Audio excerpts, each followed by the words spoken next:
Yego, nongere mbasuhuze mwese bakunzi ba business isobanutse. Mbifurije umunsi mwiza.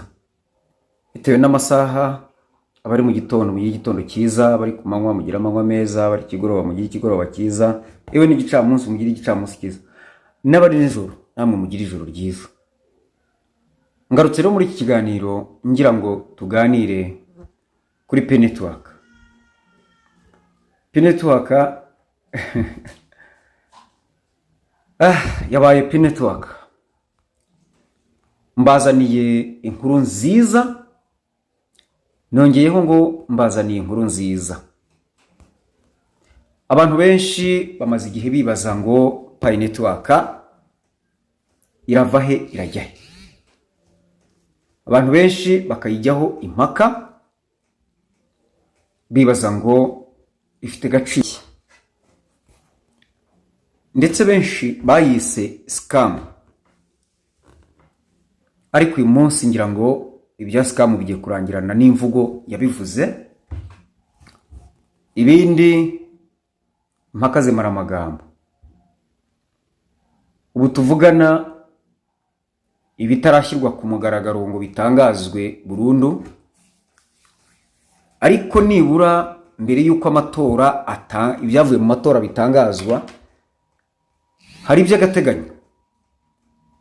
Sinje hano ngo mbatangarize ibyavuye mu majwi by'agateganyo, ariko nje ngira ngo mbabwire ibyo nabonye amajwi y'agateganyo agaragaza. Ntabwo batesha agaciro ayo majwi, na cyane ko abayatangaza twe turatora, hari abashinzwe kuyatangaza, ariko bazayatangaza nuko yabanje kugaragazwa. Uyu munsi tuvugana murabona nafunguye P network, njya muri twa dukoni dutatu dutambitse ibumoso hejuru, nkanda muri P browser, njya hano hasi muri alternative sign in, bitangenda muri P browser. Ngezeyo rero ngomba kwinjira nyuze muri blockchain. Ibintu ngiye kubereka ni ibintu nifuza ko buri wese yahanga amaso akakurikira.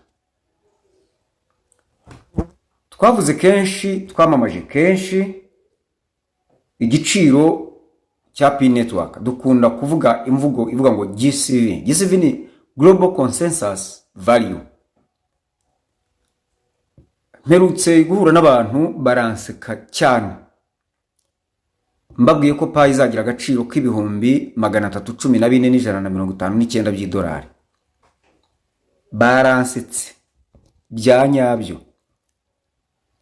Uyu munsi rero ngira ngo ibikorwa bigomba kumara impaka. Ibitaratangazwa ku mugaragaro cyangwa bya burundu, ariko hari aho byanditse bibitse mbere yuko bitangazwa. Ntabwo bazigera cyangwa bigera batangaza ikintu kitari cyangwa kitemerwa muri ecosystem ya P network. We nuko watimu bitangaza. Ndagira ngo rero mbereke aho core team bimwe mu byo izatangaza.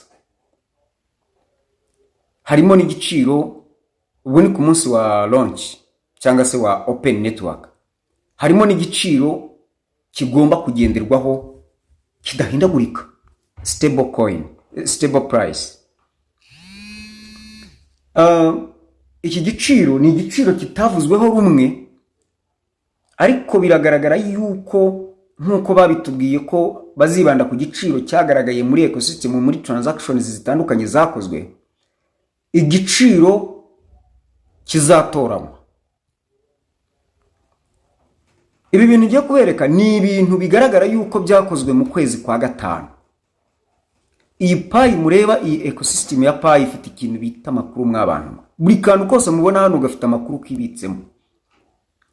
Nibyo nababwiye ngo buri wese ikintu cya mbere ni amakuru.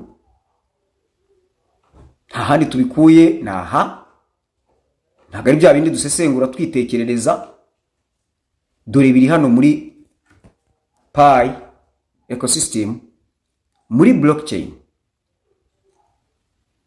Rero iyo dufunguye muri blockchain tugenda urugendo rutari ruto tugana mu bubiko bw'ayo makuru. Iyo tumaze kuyifungura turazamura tukareba ayo makuru ahagana hasi source code. Iyo umaze kuyikandaho inkomoko y'amakode, ibi bintu byose ni ibintu bikozwe mu ikoranabuhanga rya blockchain technology rihambaye cyane. Buri kimwe gifite kode yacyo, inkomoko ya buri kimwe irihe muri ibi nibyo tugiye kwinjiramo turebe. Iki giciro nkigarukaho, uyu mugabo wabyanditse Kosasihe ni umugabo uzwiho ku developinga kwemeza ama softwares menshi cyane cyangwa se ama applications cyangwa platforms bikorera muri Pi network. Rero ntabwo twahinyura icyo avuze cyangwa yanditse, ariko gato reka mbanze ku kijyanye na launch, kuko launch ntizaba badatangaza igiciro cya Pi, ntibishoboka. Ni nacyo bisobanuye kwanza. Rero igihe launch izaba, izasohokana n'igiciro, Pi izasohokana n'igiciro cyayo. Ako gaciro kayo rero niko dushaka kumenya, buri wese abifitiye amatsiko. Ariko mbere yo kumenya aka gaciro, banza umenye ngo Pi ziri kuri konti yawe, ese nizijyaho konti zaba itunganye? Reka mbanze mbahe agakuru kambayeho mu kanya. Mbimaranye iminsi 3 nagiye nsanga konti yanjye yarinjiriwe ya Pi, iri kuri devices zitandukanye. Ni ukuvuga ngo bayishyize ku matelefone atandukanye. Ibi bikorwa bite? Kubw'amahirwe umuntu akurikije byinshi akubonaho ashobora kuvumbura bimworoheye password yawe. Niko byangendekeye. Nagira ibyago rero nkasanga yinjiye muri konti yanjye, ariko akaba atazi passphrase zanjye. Rero iyo ndamuka mbitse kuri email yanjye passphrase zanjye, byari kuba byoroshye ko bari kuzikoresha bakinjira, kuko babonye password.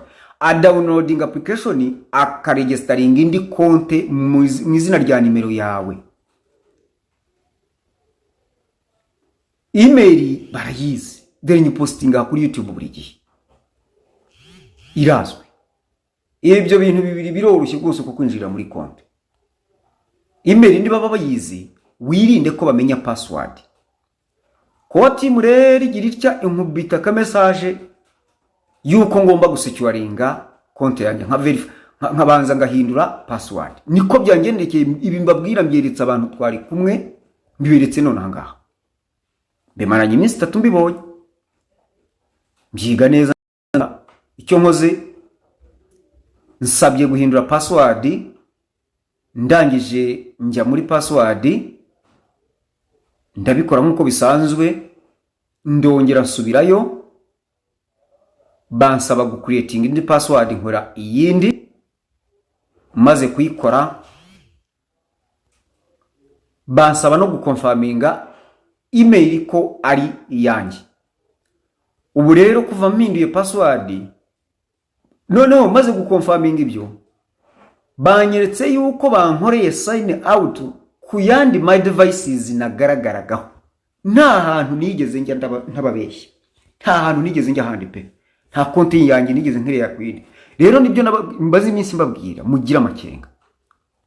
Maze iminsi mbibona ndabyihorera, ariko ngumye kubyigaho. Ubu nibwo mbibonye neza mu gitondo, ndabisoma neza, nsanga ishyamba si ryeru.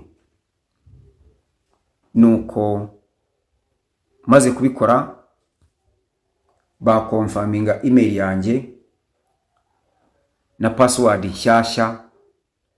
Ubu ngubu washaka kunyinjirira wese ntabwo byamuhira kuko agomba kwinjira ari uko anyuze kuri password yanjye.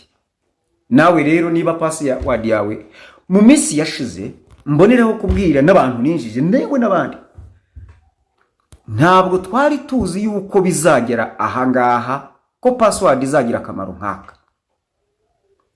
Twakoresheje password imwe mu karere kugira ngo tutayibagirwa, kuko kuyibagirwa ni ibibazo, tukagira ngo ni ugufungura telefone gusa. Nabo barayifashishaho no kwinjira, bakaba baguhakinga byoroshye, cyangwa se niba benji kuregistaringa indi konti yawe bakoresheje nimero zawe, niba bazizi bashobora gukoresha password ya password. Rero ndagira ngo usabe buri wese akora ibishoboka byose ahindure ye niba ishobora kubizwi n'abantu, hanyuma ukonfaminge niyo email yawe nkuko babigusaba mbere. Bityo rero ntawe uzinjira muri konti yawe atazi password yawe, ntazaregistaringa ahandi ku zindi devices n'izindi telefone. Nge banyiritse yuko maze kubikora no gukora indi password no gukonfaminga email, banyiritse ko bankoreye sign out, banyandukuye ku zindi telefone narindiho kandi ntazo nzi. Bankubitiyemo umutuku muri nimero 5, mbisubiyemo barabikosoye. Mana yanjye, twugarire turugarijwe. Nisubirire ku giciro cya Pi rero. Twakomeje rero tugeze ahanditse Pi apps/explorer, nkanda muri Pi apps, turacyajya kureba iki giciro cya Pi. Nyamakabya nkuru, iki giciro ibintu bibaye ibindi, mbabwije ukuri ko ibintu bibaye ibindi. Aba bantu nimara kubona aya makuru mpamo yuko igiciro cya Pi ari impamo, Pi imwe ku madolari 314,159 by'idolari ni impamo. Iyo rero tumaze gufungura tukagera hano kuri Pi apps, turamanuka tukamanuka, urazamura nyine kugira ngo ubone uko umanuka, ukaza ukagira urajya hano kuri repositories ni nk'ububiko bw'ibintu byinshi cyane cyangwa se bw'izo data. Turakanda kuri repositories, turamanuka hakurikiyeho nari mbajijishije, turategereza bifunguke, ari internet igenda gake. All repositories, nguru urutonde rw'ama repositories yose, uramanuka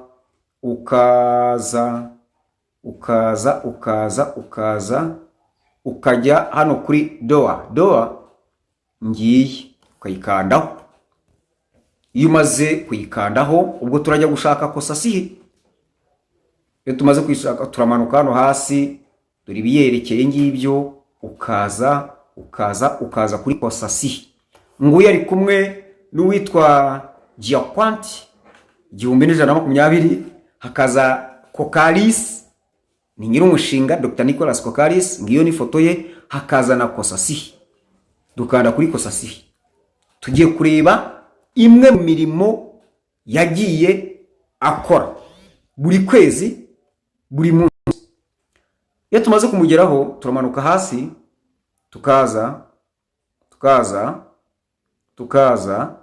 tukajya kuri imbonera hamwe irimo ibidomodomo n'amezi n'umwaka.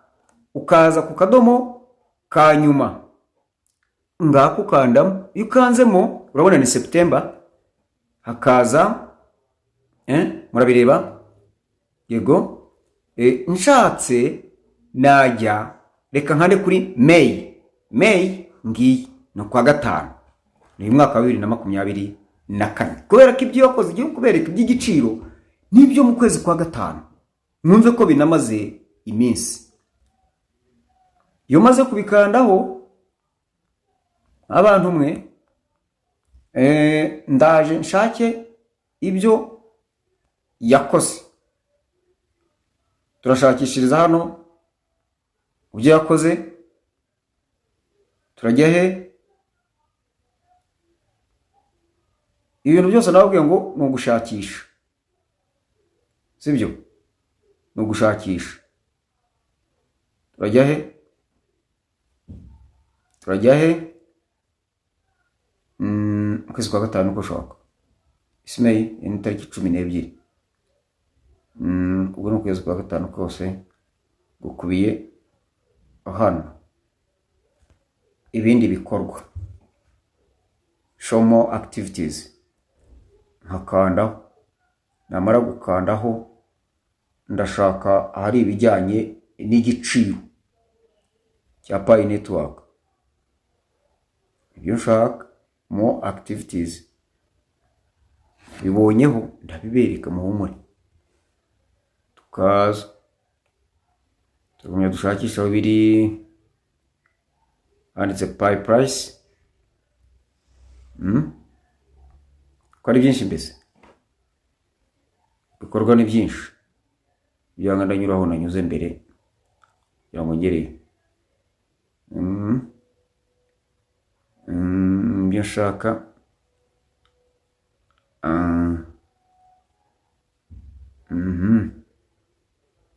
ese harimo imishinga, ko harimo akasamutwe. Rero ngiye kwinyurira aho nanyuze mbere, sibyo? Ananyuraho nanyuze mbere, nahundi ninyuri ahaga.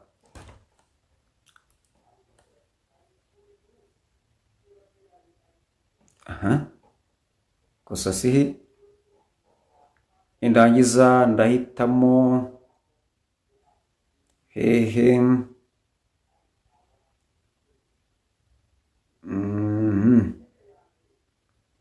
Shaka inzira nyuramo aho nanyuze mbere. Bino bintu rero ko si ibintu bamo, si ibyawe, kugira ngo uzabifate mu mutwe bari ikibazo bazakubeshya rwose.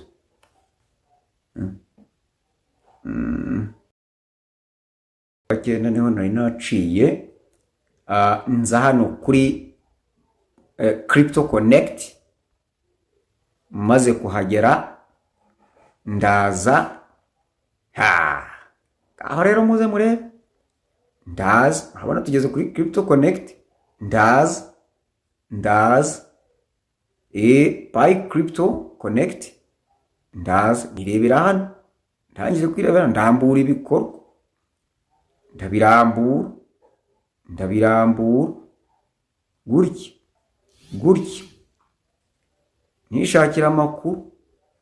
Mba nguye ku kintu cyitwa ngiki ngo Pi coin price, agaciro k'ifaranga rya Pi. Nkandamo ini koranabuhanga si ibyanjye, ariko umuntu aracukumbura akabibona.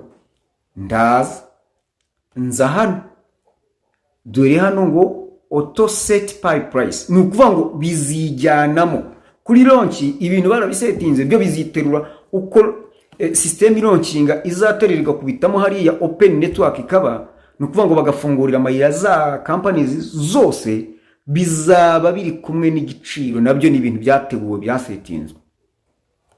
Nakanze rero hano muri Pi coin, set Pi coin, auto set Pi price. Ni ukuvuga ngo igiciro cya Pi giteguwe ko ni automatique. Ngibi ndimaze gufunguka rero, murabona hejuru Pi coin price manager ikigenga. Dore ngiki hasi set Pi coin price ngicyo. Noneho riko kamusomeye interuro yanditse ngo set the Pi coin price to $314,159 Abiroye? Ngibi ntago ari byo byanditse.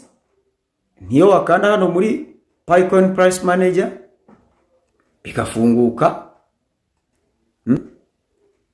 Handi bigusubiza kuri rwa rutonde. Use tuvuga iki? Eka turebe noneho hano kuri Pi coin price kano ko hasi. Hamwe mwihera ijisho murebe. Mwabyiboneye, sibyo?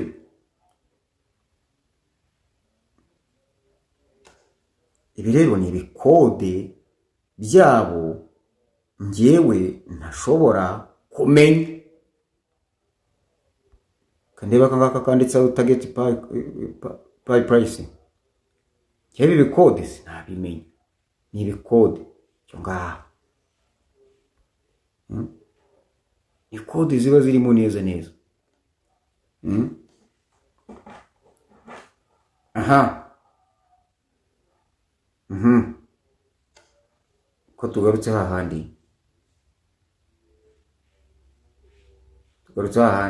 Urebe ibi bihishwe mu makode, hari ibiba bibitswe mu makuru y'amakode.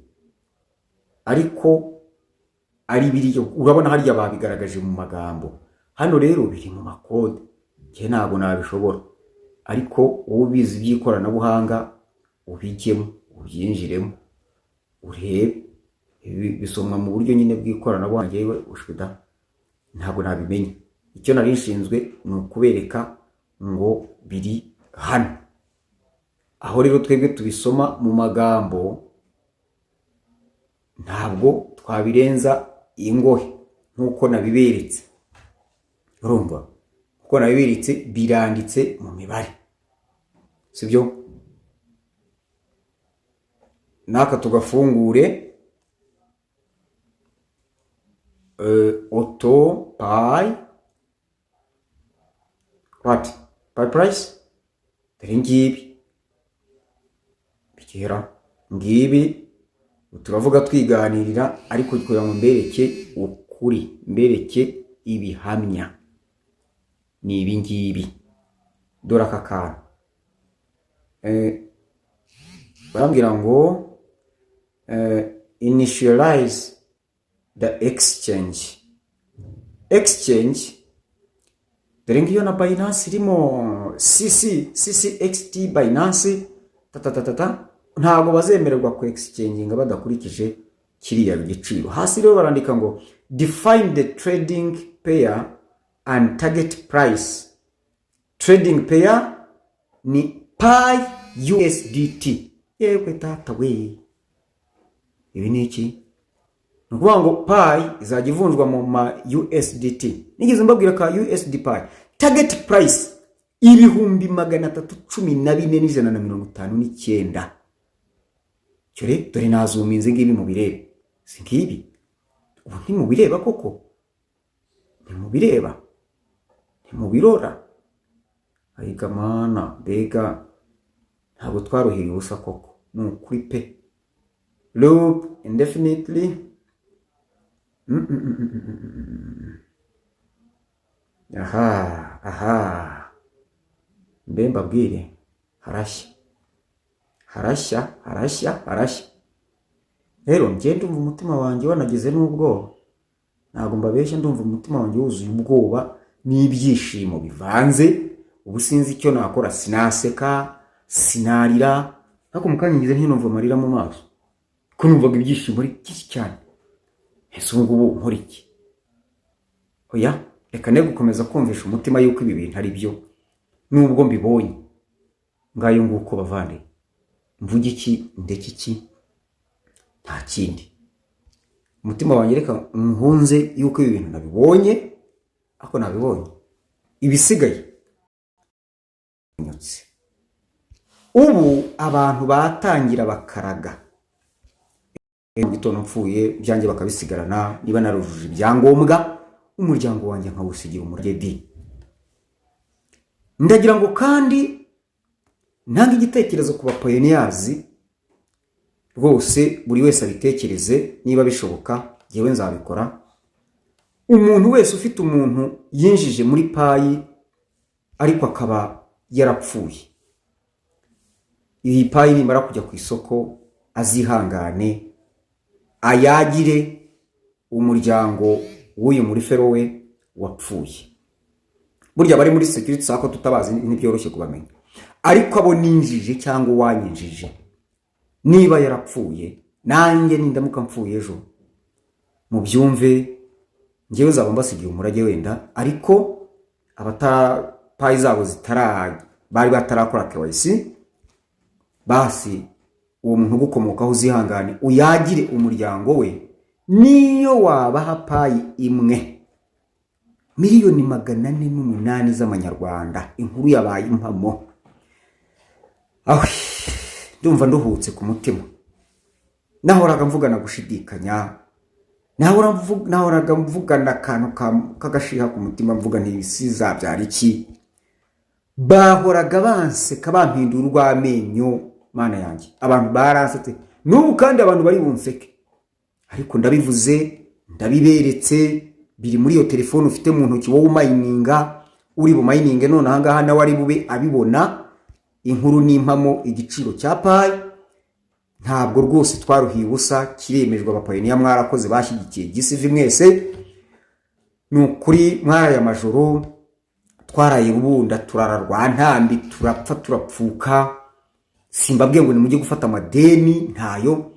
Umuntu bazaronkinga afite payi imwe azi ko yakoze KYC mu manyarwanda azamenye ko afiteho miliyoni 408, nta na miliyoni imwe.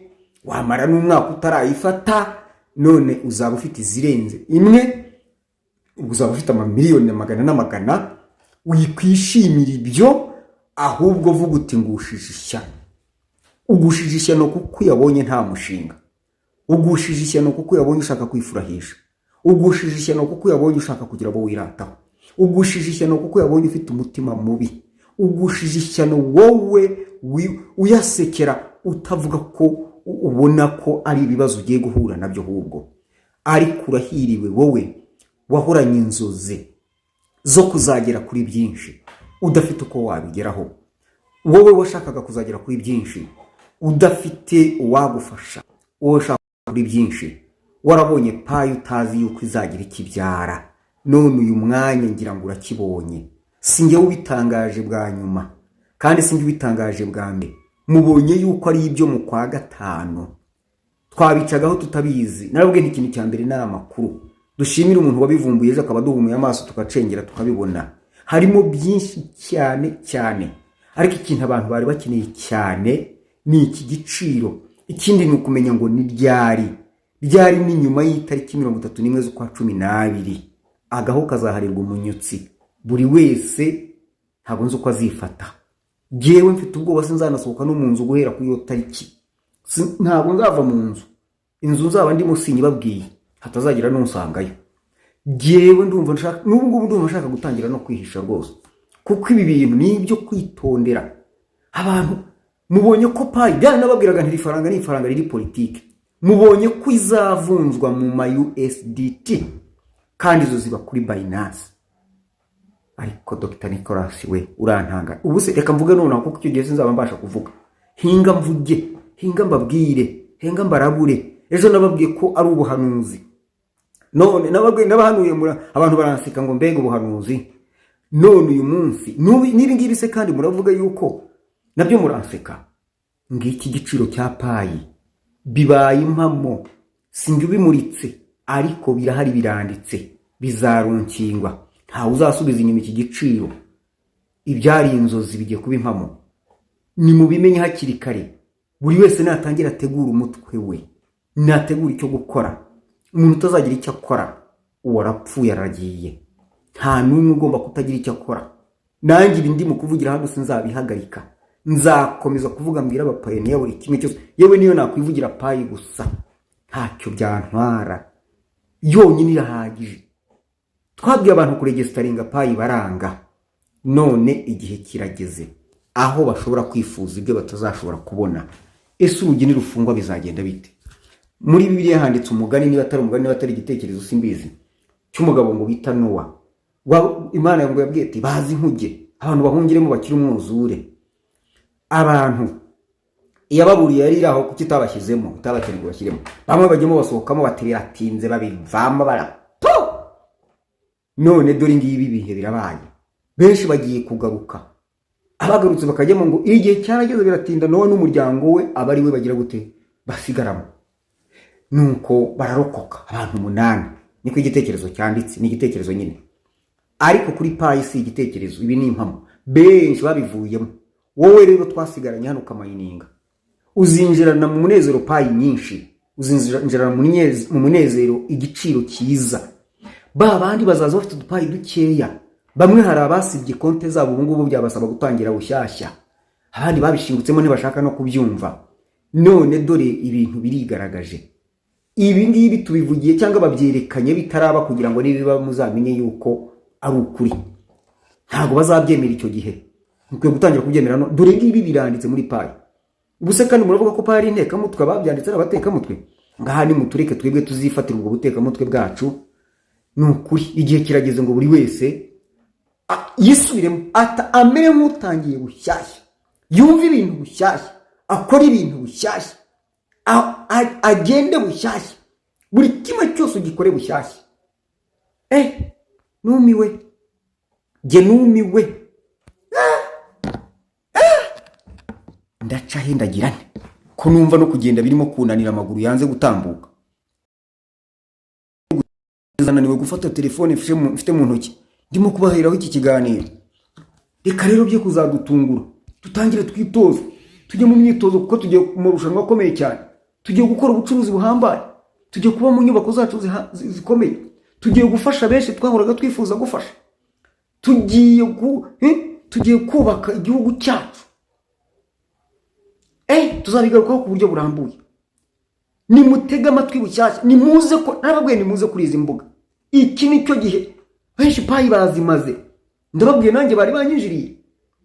Iminsi ishize ari 3 mbona notification ya coaching bambwira bati rinda konte ya. None maze kubikora barambwira bati ubu noneho tukukoreye log out kuri devices zindi wabonekagaho. Zagiyeho ryari ko ntigeze mbikora. Baranyinjiriye na email batemeza ko ari yo. Ndayemeza.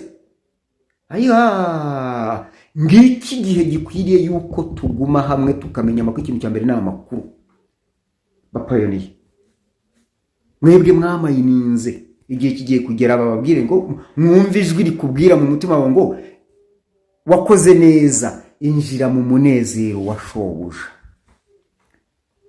Iryo somo ndumva nshaka kuzarigarukaho mu kiganiro. Umugani wabo itaranto abitaranto abaho itaranto ni w'abakobwa 10. Muri Habakuki ngo ivomera amazi azagutunga mu gihe cyo kugotwa, azaba ahagije. Wavomye iki? Wavomye iki? Payi wazirengagije. Reka mbareke muhahe muronke, buri wese agubwe neza. Kiganiro nakagaruka.